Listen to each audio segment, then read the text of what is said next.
Imagine you are standing in your kitchen. It is late. Yeah. You're exhausted from a long day, and you just want something to eat. Oh, we have all been there. Right. You grab a frozen meal, maybe a lasagna or a bowl of soup, and you pop it into the microwave, you press a button, and you stand there for 2 minutes, staring blankly at that little spinning glass plate. Just waiting for the beep. Exactly. When it beeps, you pull out a steaming, perfectly hot meal. And if you are like almost every single person on the planet, you take the absolute magic of what just happened completely for granted. I mean, you really don't think about the invisible waves bouncing around in that little box. You don't think about the physics at all. But what if I told you that those exact same waves, the invisible energy currently reheating your leftovers, are quietly revolutionizing green chemistry? And synthesizing cutting-edge nanomaterials, too. Yes. And they might even hold the key to beaming limitless solar power from space down to Earth. It is a profound shift in perspective, really. And honestly, it is one of the most fascinating blind spots in our modern technological landscape. It totally is. We are so incredibly accustomed to viewing microwaves as a mere domestic convenience, just a mundane kitchen appliance, that we completely overlook their fundamental nature. We just see it as the popcorn machine.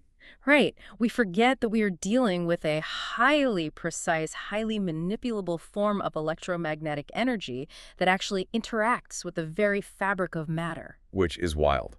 And that is why, in this deep dive, we are taking what you might call a masterclass approach.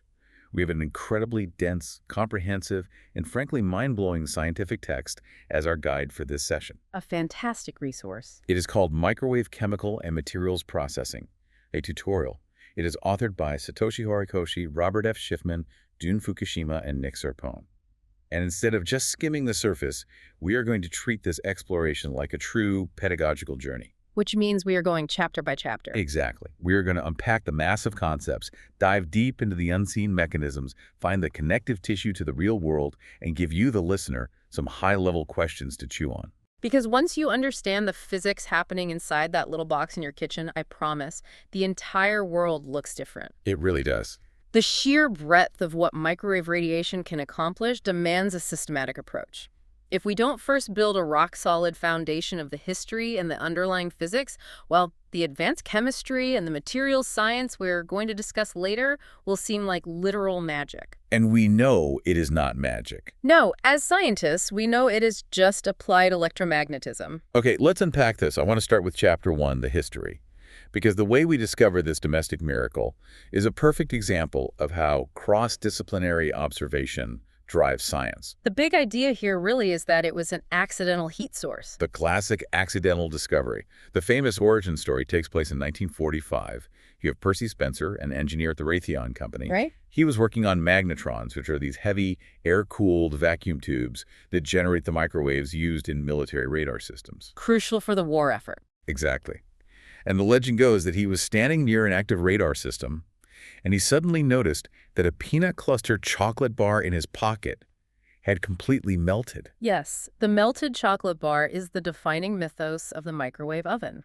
I just love that image. It perfectly encapsulates the serendipity of scientific discovery. I mean, Spencer wasn't looking for a new way to cook food. He was looking for better ways to detect enemy aircraft. Right, he was building radar. But he had the scientific curiosity to stop and ask, well, why did this happen? Which is just a fantastic scene to picture. A guy in a high-tech military lab, probably wearing a sharp 1940s suit, covered in melted chocolate, realizing he had just stumbled onto something that will change human history forever. It is a great image, but as we dig into the textbook, he wasn't actually the first person to notice this heating effect, was he? No. What's fascinating here is that he wasn't the first. No. The textbook provides a brilliant historical corrective, which I didn't know about at all. Oh, the Japanese research. Yes. In the years prior to World War II, Japanese researchers were also frantically developing radar technology. Right, everyone was. Now, because of intense internal rivalries between the Japanese Imperial Army and Navy, and a general lack of appreciation for radar's full practical potential at the highest levels of command, their development was somewhat delayed compared to the Allies. They were playing catch-up a bit. They were. However, Japanese engineers who were working closely with high-frequency magnetrons noticed a very peculiar phenomenon. What did they find? They found that sweet potatoes, placed near their experimental microwave generators, were actually cooking. Wait, sweet potatoes? Yes, so they were running a military radar lab and accidentally baking root vegetables. That is incredible. So they recognized the thermal potential of these high-frequency waves well before Spencer did. They did, but the context matters. They were in the middle of a war trying to build a weapon, not a kitchen appliance. Right, you don't patent a sweet potato baker when you are trying to win a global conflict. Exactly. It was Percy Spencer and Raytheon who had the post-war commercial vision. Spencer actually sent out for popcorn kernels after the chocolate incident. Oh, I've heard this part. Yeah, he placed them near the magnetron and just watched them pop all over the lab. By 1952, Raytheon had patented the method for heating foodstuffs and developed the first commercial microwave oven. The Raider range. The Raider range. It was the size of a refrigerator, and it cost thousands of dollars. A bit too big for a modern apartment. Just a little bit. But the vision for microwaves didn't stop at cooking sweet potatoes or popping corn. And this is where the textbook blew my mind right out of the gate, because it scales up massively. You are talking about the space applications. Yes. Yeah. We go from a candy bar in a pocket to the vacuum of space. The authors detail a concept from 1968 proposed by an engineer named Peter Glaser. It's called the solar power satellite, or the SPS concept. Ah, the SPS system. It remains one of the most astonishingly ambitious engineering proposals of the 20th century. It sounds like science fiction. It really does. Glaser was trying to solve the fundamental flaw of terrestrial solar power. If you build a solar farm on Earth, you are fighting the atmosphere. Right, clouds and rain. You are fighting clouds, and most importantly, you are fighting the rotation of the Earth. The sun goes down, and your power generation drops to zero. Which is the big battery problem we still have today. Exactly. So Glaser proposed a radical solution. He said, let's place massive solar collectors in geosynchronous orbit. Because up there, the sunlight is constant. Yes, unfiltered, intensely powerful, 24 hours a day, 365 days a year. Okay, but building a solar panel in space is only half the problem. Right. If you collect gigawatts of energy in orbit, how do you get it down to the grid in, say, Chicago? You can't run an extension cord. No, you certainly cannot. And you can't use lasers either. Why not lasers? Because lasers are scattered by clouds and atmospheric moisture.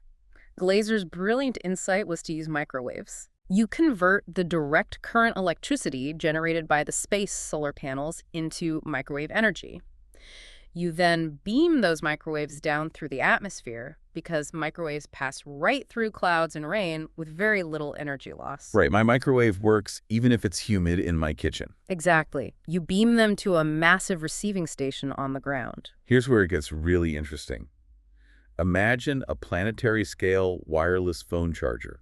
That is a great way to visualize it. Instead of a little induction pad on your nightstand where you drop your phone, you have a satellite the size of a city in orbit, beaming invisible energy to a massive rectifying antenna, or a rectenna, on Earth. And this rectenna catches the microwaves and converts them straight back into direct current electricity for the grid. The text notes an estimate that just 6 of these SPS systems could power the entire United States. It is a staggering scale. To put it in perspective, the transmitting antenna in space would need to be kilometers wide, and the receiving rectenna on Earth would span tens of square kilometers. That is a massive infrastructure project. The United States government, specifically NASA and the Department of Energy, actually studied this extensively in the 1970s. Wait, really? Did they try to build it? They wanted to, but they lost interest due to the astronomical launch costs. Getting materials into space was simply too expensive back then. No, that makes sense. However, Japan's Aerospace Exploration Agency, JXA, alongside researchers in China and Europe, continue to actively develop the SPS concept today. So it isn't a dead idea at all. Not at all. So when we step back, what is the connective tissue here? What are we really learning from this history chapter? Well, if we do a quick practical recap of Chapter 1, the main takeaways are, first, serendipity and cross-disciplinary observation often drive major breakthroughs. Right. Keep your eyes open. Second, microwaves are fundamentally about transmitting energy, not just cooking. And third, the scalability of microwave technology ranges from the micro, like chemistry, to the macro, like space-based solar power. If we connect this to the bigger picture, it forces a massive paradigm shift. You have to stop thinking of heat as something that is just applied to the outside of an object, like a fire. Yes. You have to start thinking of energy as a wave that travels until it is intercepted. So here is a critical thinking challenge for you listening. How might your perception of your own kitchen appliance shift if microwaves were widely known in the culture, primarily as the mechanism for green energy transmission from space? It would definitely change the marketing. Right, if you thought of it as a piece of satellite technology that just happened to be good at warming up a burrito. It is a fun thought experiment. And it really makes you think about Percy Spencer in 1945. If you were that researcher, what other tests would you have run immediately after the chocolate bar melted? It takes a specific kind of genius to go from, oh no, my pants are ruined, to let's build an electromagnetic oven. It does take genius. But to really appreciate what Spencer built and what Glaser wanted to put in space, we have to transition away from the history and confront the physics. The invisible physics. Yes, we need to understand what a microwave actually is. Which brings us to Chapter 2. Right, and the big idea here in Chapter 2 is that microwaves interact directly with materials at the molecular level. They are governed by complex electromagnetic laws rather than transferring heat from the outside in, like a conventional gas or electric oven. To truly grasp this advanced deep dive into the physics, we must briefly invoke Maxwell's equations, specifically Faraday's law of induction and Ampere's law. Okay, let's try not to scare anyone away with the differential calculus here. I promise I will keep the math light. But without getting bogged down in the formulas, these laws describe a profound relationship in nature. A changing electric field creates a magnetic field, Right. and a changing magnetic field creates an electric field. When they oscillate together, they propagate through space as an electromagnetic wave. Like a dance. Exactly. Microwaves are just a specific band on the electromagnetic spectrum, positioned between radio waves and infrared light. Okay, let's unpack this. If microwaves are just electromagnetic waves, exactly like the radio waves transmitting an FM station to my car antenna, or the visible light coming out of the flashlight on my phone, why does a microwave heat my soup? That is the big question. Because shining a flashlight on my soup does absolutely nothing. And my car doesn't melt when I tune into a pop station. That is the crucial distinction, and it comes down to a physical property called dielectric heating. Dielectric heating. Yes. You see, a conventional oven heats the air inside the box, and that hot air slowly transfers its kinetic energy to the surface of your food. Which then conducts to the center. Right. It is slow and inefficient. Microwaves do not heat the air at all. The air inside your microwave oven is room temperature. Wait, really? The air isn't hot? Not from the microwaves themselves, no. Any warmth you feel in the air is just radiant heat coming off the hot food. Instead, the microwaves interact directly with the molecules inside the food, specifically molecules that act as dipoles. Dipoles. Let's break that down for the listener. A dipole is a molecule with a positive end and a negative end, right? Like a microscopic magnet. Exactly. Water is the perfect and most abundant example of a dipole. A water molecule is shaped a bit like Mickey Mouse's head. Oh, I like that visual. The big oxygen atom is the face, and the two little hydrogen atoms are the ears.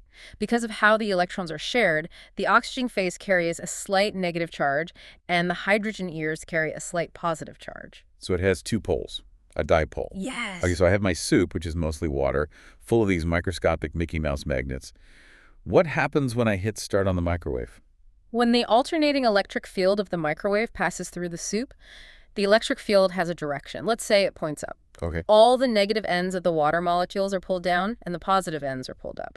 The molecules physically rotate to align themselves with the field.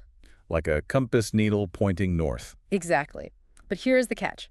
The microwave field is alternating. It points up, then down, then up, then down. And how fast is it alternating? In a standard kitchen microwave, it alternates at 2.45 gigahertz. Meaning? That means the electric field is reversing direction 2.45 billion times every single second. 2.45 billion times a second. That is unfathomable. So these tiny water molecules are being forced to flip back and forth, up and down, billions of times a second. Yes. And as they violently rotate and crash into each other, they generate intermolecular friction. Wow. That friction manifests on a macro level as thermal energy, heat.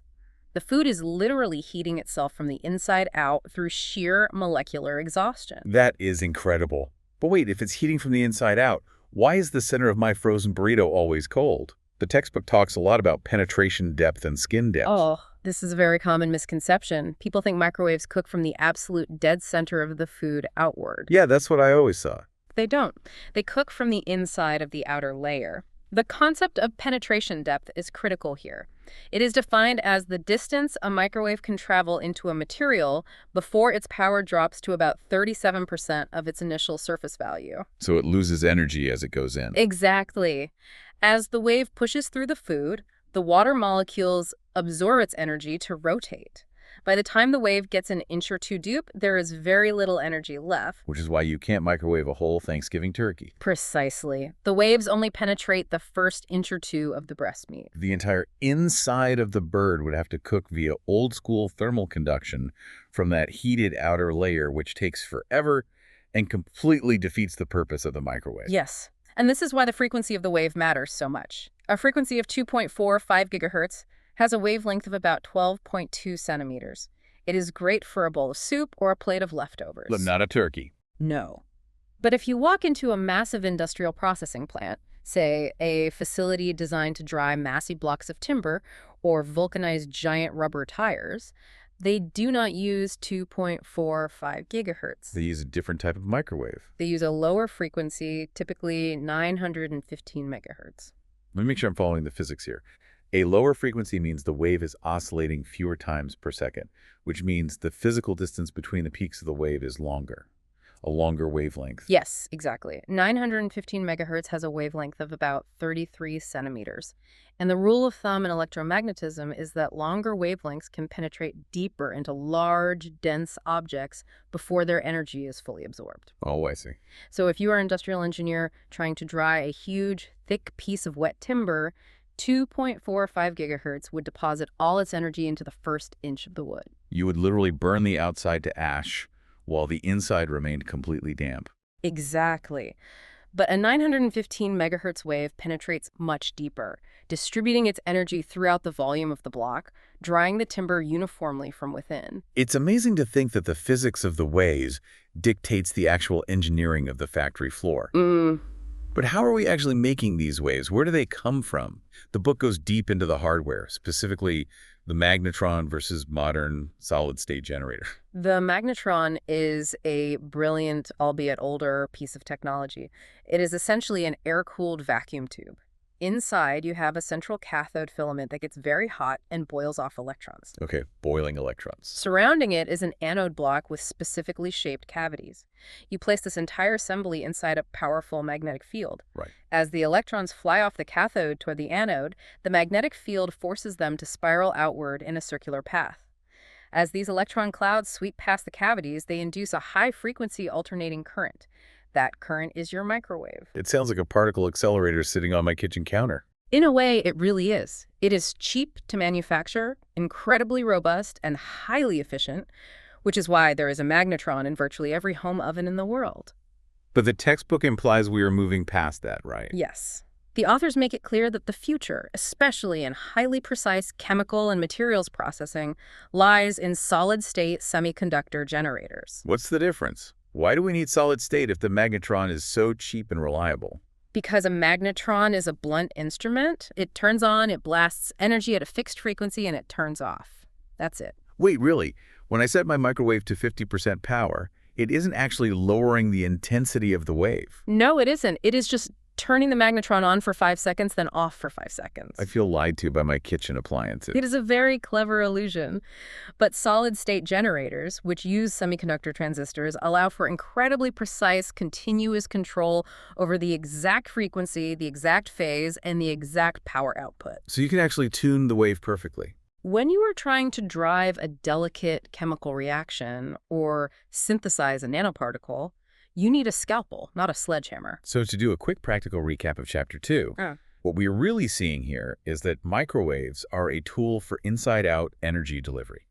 They generate heat by forcing dipoles to rotate and create friction. Right. And penetration depth dictates how large is a sample you can effectively treat, and you have to tune your frequency like 2.45 gigahertz versus 915 megahertz, based entirely on the size of the object you're trying to process. Exactly. And for the critical thinking challenge here, if you were designing an industrial process to dry those massive blocks of timber, you would specifically choose the 915 megahertz frequency to avoid just scorching the surface. Because it penetrates deeper. That is the connective tissue to Chapter 3, right? It is. Now that we know what microwaves are and how they penetrate materials via molecular dipoles, We are prepared to explore the strange, highly specific, and sometimes dangerous thermodynamic phenomena that occur when these waves get trapped inside a substance. Right. Because things get weird when you trap a wave in a box. The big idea for Chapter 3 is that microwave heating enables unique thermodynamic phenomena like selective heating, superboiling, and hotspot generation. Yes, and these can be manipulated for precise material control. These are things that happen in your kitchen, but they are also the exact phenomena that chemists are manipulating in the lab. Let's start with the box itself. If we connect this to the bigger picture, a standard home microwave is what physicists call a multi-mode applicator. When the magnetron generates the microwaves, they are fed into the cooking cavity. Right. Now, the walls of the cavity are made of metal, and microwaves reflect off metal, much like visible light reflects off a mirror. So you have billions of waves bouncing around inside this little metal box like a chaotic laser light show. Precisely. And when waves bounce around, they interact with each other. When the peak of one reflected wave overlaps with the peak of another wave, they amplify each other. This is called constructive interference. Okay, so the waves get bigger. But if the peak of one wave meets the trough of another, they cancel each other out. Destructive interference. Because the dimensions of the cavity are fixed, these overlapping waves form a stationary pattern called a standing wave. And this stationary pattern means that inside the microwave, there are permanent spots of massive energy and permanent spots of absolutely zero energy. Yes, it creates localized areas of intense heat, we call them hotspots, and corresponding cold zones. It is a fundamental flaw of the multi-mode applicator. Oh, that makes so much sense. It is the exact reason your microwave has a rotating glass turntable at the bottom. The engineers are trying to physically drag your food through these uneven electromagnetic fields to average out the energy absorption. We have all experienced the failure of that turntable. You bite into a hot pocket, and one end is frozen completely solid with ice crystals on it, while the other end is literally molten lava that burns the roof of your mouth. The dreaded thermal gradient. But while that is a terrible experience for a midnight snack, the textbook points out that chemical engineers actually love this phenomenon. This raises an important question. Why on earth would a chemist want uneven heating? In conventional chemistry, you spend a lot of time and energy trying to ensure your reaction mixture is heated uniformly. Right, you stir it constantly. But consider a catalyzed chemical reaction. Often, you want to heat a solid catalyst to a very high temperature to drive the reaction forward, but you absolutely do not want to boil away the liquid solvent that the catalyst is resting in. Hold on, let me make sure I'm getting this. You want the catalyst hot, but the liquid cool? How is that even possible? Through a phenomenon called selective heating. Because microwaves interact differently with different materials based on their specific dielectric properties, you can design a system where the microwave energy completely ignores the solvent, It just passes right through it. passing right through it as if it were transparent, and the energy is entirely absorbed by the solid catalyst. So the microwaves target the catalyst, creating microscopic hotspots directly on the surface of the chemical actor, while the surrounding liquid bath stays relatively cool. That is wild. It's like heating the tea leaves without boiling the water. It is a level of thermodynamic control that is simply impossible with a Bunsen burner or a hot plate.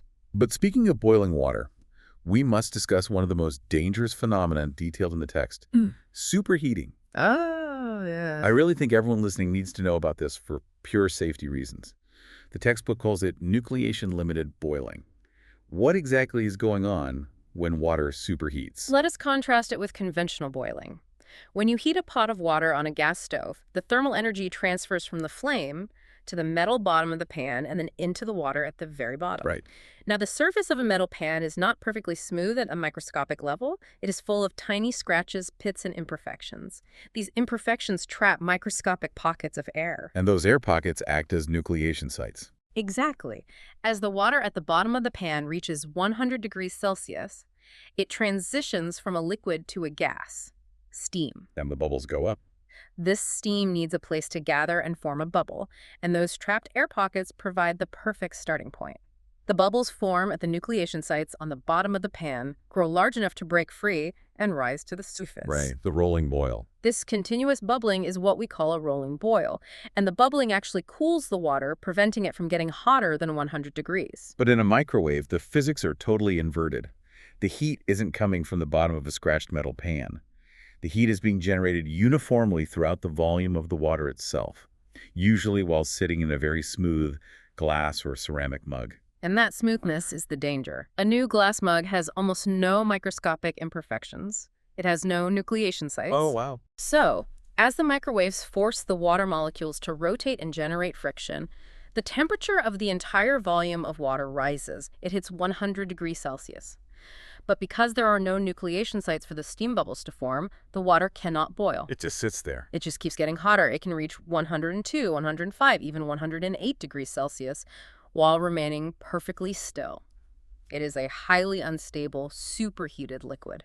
And then you open the microwave door, you reach in, you grab the handle of the mug, and boom. Boom!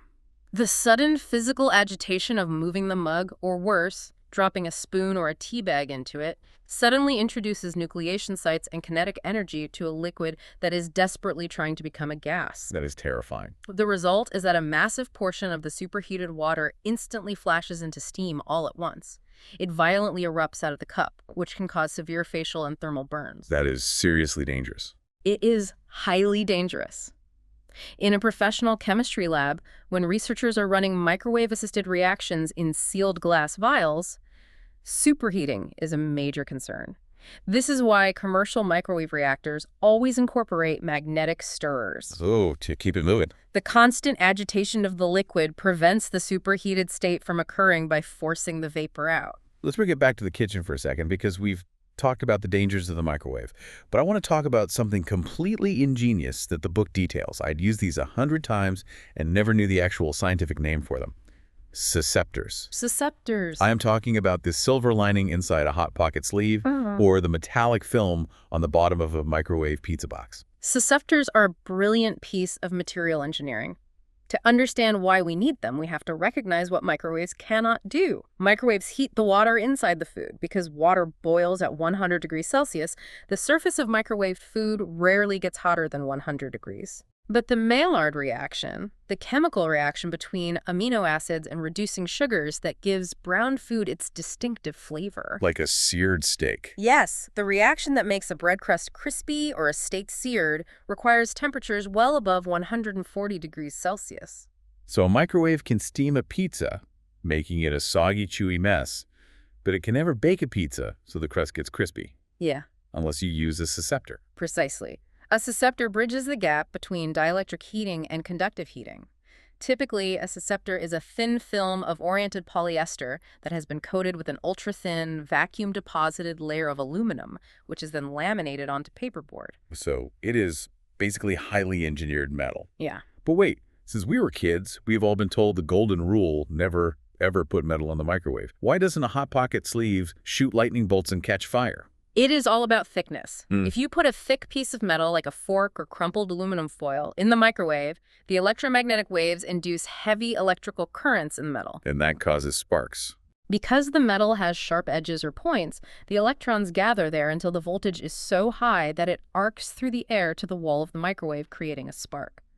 But the aluminum layer on a susceptor is unimaginably thin, just a few nanometers thick, deposited in a vacuum chamber. Though it's too thin to hold a dangerous charge. Exactly. It is so thin that it does not reflect the microwaves, nor does it arc. Instead, its specific electrical resistance causes it to absorb the microwave energy. I see. The electrons in the ultra-thin aluminum layer try to move with the wave, they face resistance, and they generate massive amounts of heat.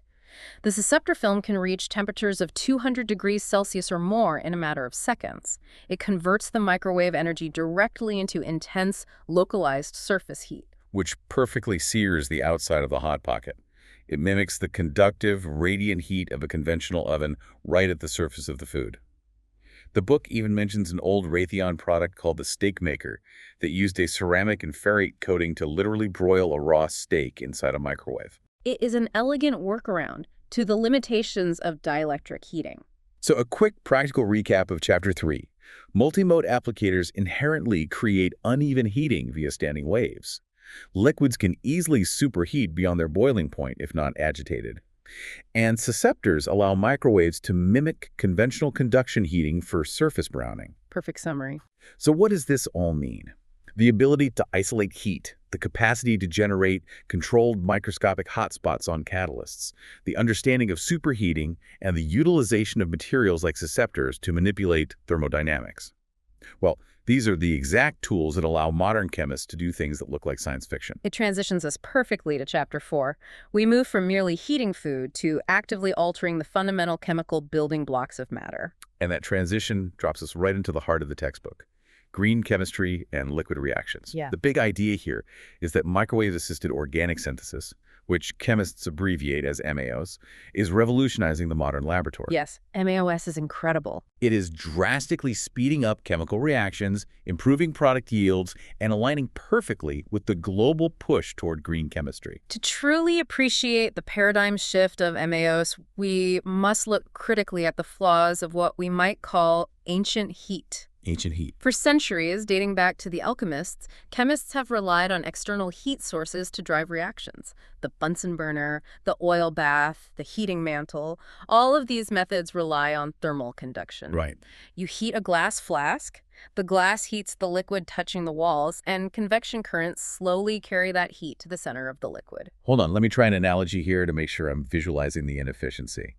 Using conventional heating, like an oil bath, to drive a chemical reaction is kind of like trying to warm up a crowded room of people by building a massive roaring bonfire just outside the brick walls of the building. That is exactly what it is like. You are wasting a massive amount of energy just heating the air and the bricks. The walls get dangerously hot, the people standing near the walls are sweating, and the people in the dead center of the room are still shivering. That is an exceptionally accurate analogy. Conventional heating creates massive thermal gradients. The liquid near the glass is drastically hotter than the liquid in the center. This uneven heating can cause the chemicals to break down or form unwanted byproducts. So what does a microwave do differently? Microwave heating, returning to your analogy, is like handing every single person in that crowded room their own internal, perfectly tuned personal space heater. Oh, yeah. The moment you flip the switch, every single molecule gets warm instantly, evenly, and simultaneously, while the building itself, the glass flask, stays relatively cool. And the result of that uniform, instant heating is speed. Mind-bending speed. The textbook notes a specific example, the Suzuki-Miura cross-coupling reaction. Under conventional heating, this reaction takes hours of boiling and refluxing. But under microwave irradiation, the exact same reaction can be completed in just 50 seconds. 50 seconds compared to hours? The implications for industrial throughput and research and development are staggering. I can imagine. But speed is only one benefit. This ties directly into the concept of green chemistry. The Environmental Protection Agency has outlined 12 principles of green chemistry, designed to reduce the environmental impact of chemical manufacturing.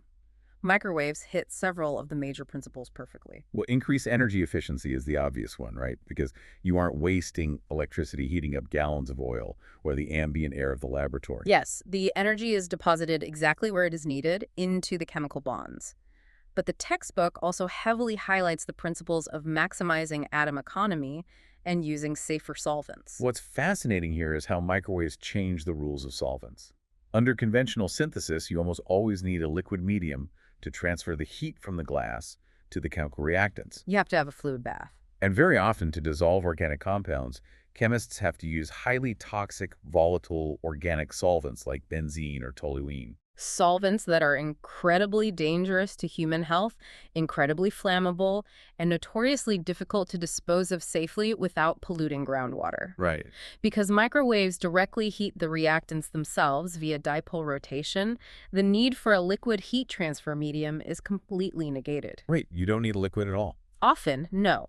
Microwaves allow chemists to run reactions dry, solvent-free, where solid powders are simply mixed together and irradiated.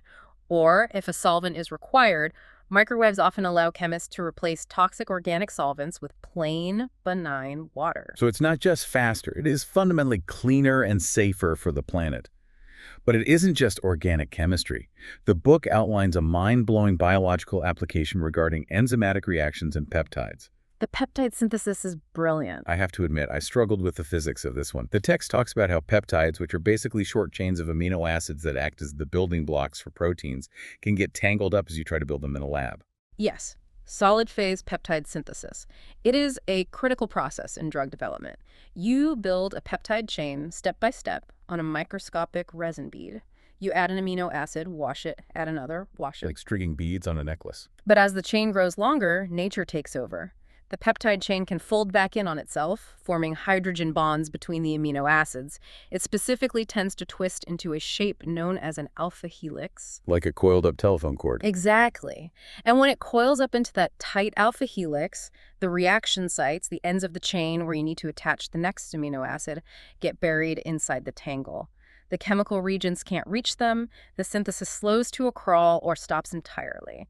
Chemists call this aggregation. And how do microwaves solve a tangled chemical cord? The theory presented in the textbook is that the microwave energy actively disrupts the hydrogen bonds holding the coil together. Remember, microwaves cause molecular rotation. The intense oscillating electromagnetic field grabs the polar regions of the peptide and essentially vibrates them until the weak hydrogen bonds break.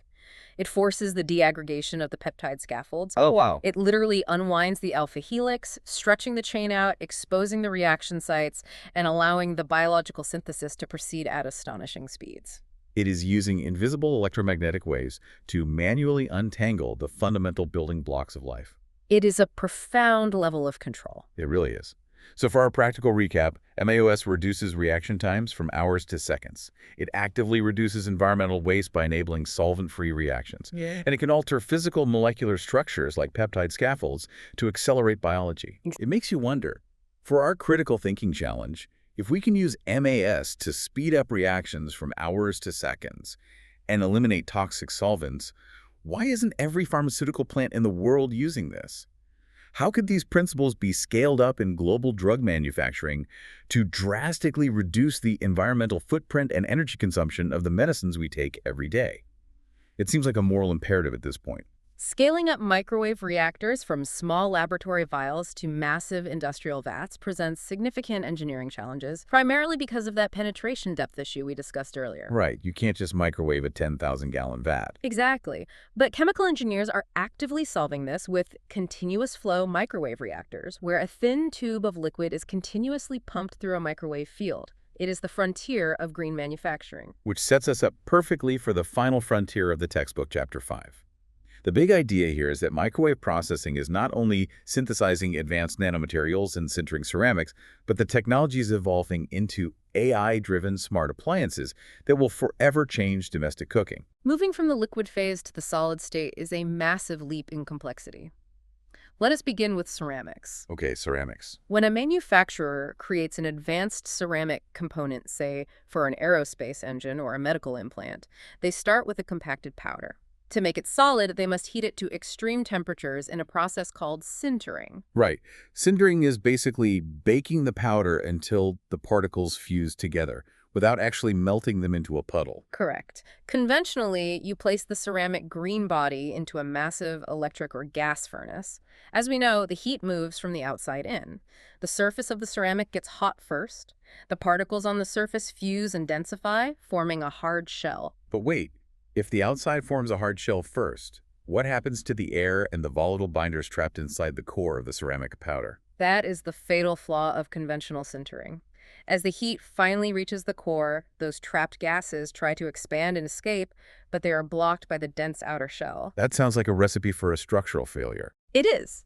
This causes internal pressure, which leads to microcracking, warping, and structural failure of the ceramic component. Now contrast this with microwave sintering. Which heats from the inside out. Because microwaves penetrate and heat from the inside out via molecular interaction, they create what materials scientists call a reversed thermal gradient. The inside is actually hotter than the outside. Exactly. The core of the ceramic heats up and begins to fuse first, while the surface remains slightly cooler and porous. Meaning the gases can easily escape from the center through the porous surface before the surface seals up. Precisely. It allows for the rapid, uniform sintering of advanced ceramics with vastly reduced structural defects. Furthermore, the textbook details how microwaves can even process powdered metals. Now that confused me because we just talked about susceptors and how solid metal reflects microwaves and causes sparking.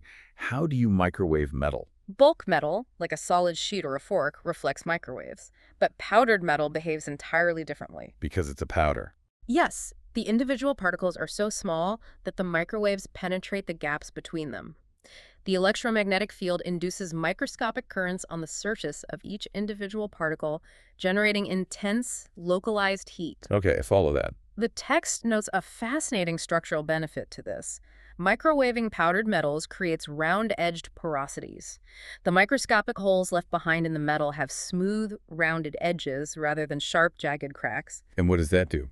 This yields metal components with significantly higher ductility and toughness than conventional forging methods. So we are forging tougher metals and perfect ceramics.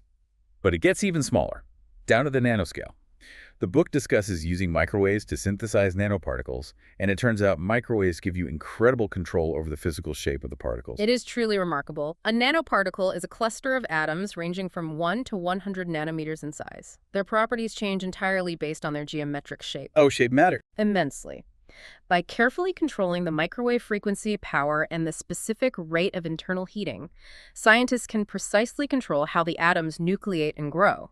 They can synthesize incredibly specific nanoshapes, star shapes, perfect cubes, hexagonal prisms, and even flat, disc-like structures the authors describe as UFOs. Electromagnetic blacksmithing at the atomic level. Why are microwaves better at this than just heating a flask on a hot plate? Because of the vessel walls. With the hot plate, the glass wall of the reactor is the hottest part of the system. In nanoparticle synthesis, the dissolved metal atoms naturally want to crystallize on the hottest surface. Oh, I see where this is going. So in a conventional setup, you end up plating the inside of your glass flask with a mirror of silver or gold, ruining your yield. Right, it just sticks to the glass. With microwave internal heating, the liquid in the center is hotter than the glass walls. The nanoparticles are forced to nucleate and grow perfectly suspended in the liquid, never touching the walls. That is brilliant. The product quality and structural uniformity are vastly superior. The text even details creating complex core shell nanocrystals, like a solid gold core surrounded by a precise silver shell. It is awe-inspiring what we can build when we understand the physics. But, as promised, the textbook doesn't end in a clean room lab. It brings all of this cutting-edge science right back to where we started, the kitchen. The final section outlines the ultimate consumer appliance, the microwave of the future. The prototype described in the text is a marvel of modern engineering, and it leverages every single physical principle we have discussed today. Okay, lay it on me. First, it abandons the 80-year-old vacuum tube magnetron entirely. It replaces it with a solid-state gallium nitride, or GaN generator. The scalpel instead of the sledgehammer, like you mentioned before. Exactly. This solid-state generator allows for absolute pinpoint precision in steering, tuning, and focusing the electromagnetic waves. But the generator is only the muscle. The sensors are the brain. This is the part that sounds like science fiction. Let me get this straight. The microwave of the future will literally look at a complex meal, say a bento box containing cooked rice, steamed vegetables, and completely raw sushi. A difficult combination to heat. Right, and it will talk to an AI server, and it will precisely target its invisible waves so the rice is steaming hot, but my raw fish stays completely cold. That is exactly the architecture they're designing. When you place the bento box inside, a charge-coupled device, a high-resolution CCD camera, reads a barcode on the packaging or uses image recognition to visually identify the distinct food items in the cavity. Wow. It sends that visual data to an AI internet server. The server cross-references a massive database to calculate the exact dielectric properties, the specific heat capacity, and the optimal power requirement for each distinct item on the plate. It knows the molecular makeup of the rice versus the salmon. Yes. The server then transmits a custom dynamic heating algorithm back to the solid-state generator. Meanwhile, a thermographic infrared camera inside the oven actively monitors the surface temperature of the different ingredients in real time. So it adjusts on the fly. Because the solid-state generator can dynamically steer its waves, essentially creating constructive interference to build a hotspot over the rice and destructive interference to maintain a cold zone over the fish, it selectively heats the meal perfectly. It takes all the guesswork out. Yeah. All the cold centers, the molten edges, the destroyed textures, it completely eliminates them. It is the ultimate application of controlled thermodynamics. It perfectly mirrors the scientific process itself. We began with observation, a melted chocolate bar. We moved to understanding the fundamental physics of Maxwell and dipoles. We applied that to chemistry and advanced materials. And finally, we engineer that deep understanding into commercial realization. It brings our entire deep dive full circle. We've gone from radar anomalies in the 1940s to untangling the building blocks of life, to forging metal, to an AI-powered smart oven. It has been a fascinating journey. But it leaves me with one final incredible thought experiment based on that AI event. I'm curious. If an appliance can use AI, thermographic imaging, and solid-state generators to selectively heat a mixed meal, steering energy to specific targets while actively avoiding others, how might this exact same smart, selective heating technology be adapted for medicine?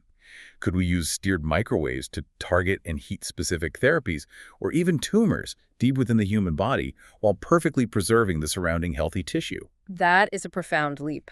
Using localized microwave hyperthermia for oncology is already an active area of research, but the level of AI-driven, solid-state precision described in the smart oven could revolutionize targeted, non-invasive therapies. It shows that mastering these fundamental forces is not just about convenience, it is about engineering matter and biology at its most basic level. And that is where we will leave it for today. The next time you heat up a cup of coffee or you throw a leftover slice of pizza into that little box in your kitchen, I want you to stop and realize what you are doing. You are wielding the exact same electromagnetic power that scientists use to create nanomaterials, synthesize green pharmaceuticals, and potentially beam solar energy from satellites in space. It really begs the question, what other invisible forces are we interacting with every single day, completely unaware of their world-altering potential? Keep questioning the invisible world around you. Thank you for joining us on this exploration.